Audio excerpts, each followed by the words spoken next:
কি ভাবছিস? মহাভারত। কি? মহাভারত চলছে মাথার মধ্যে। একটু সহজ ভাষায় বলবি?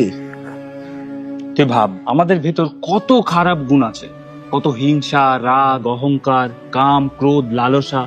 এই সমস্ত খারাপ গুণগুলো যদি কৌরবদের প্রতীক হয়, আর আমাদের মধ্যে থাকা হাতে গোনা কয়েকটা ভালো গুণ যদি পাণ্ডবদের প্রতীক হয়, তাহলে ধৃতরাষ্ট্র কে বলতো? কে? স্বার্থপরতা। কারণ ওখান থেকেই তো সমস্ত খারাপ গুণের জন্ম। তাহলে গান্ধারী কিসের প্রতীক? দেখ, গান্ধারীর চোখ ছিল, তাও পট্টি বেঁধে রাখ। চোখের সামনে থাকা সত্যিটাকেও দেখতে পেত না। অন্ধবিশ্বাস। কারেক্ট। আর পিতামহ ভীষ্ম? দায়িত্ববোধ। শকুনি? মাথা।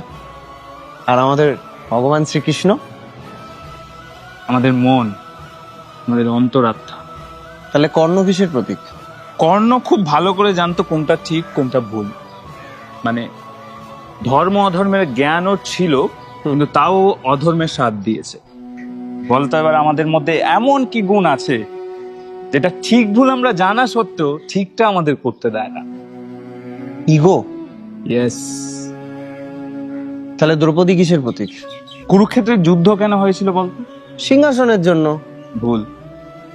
সিংহাসনের জন্যই যদি যুদ্ধ হতো তাহলে পাণ্ডবরা অনেক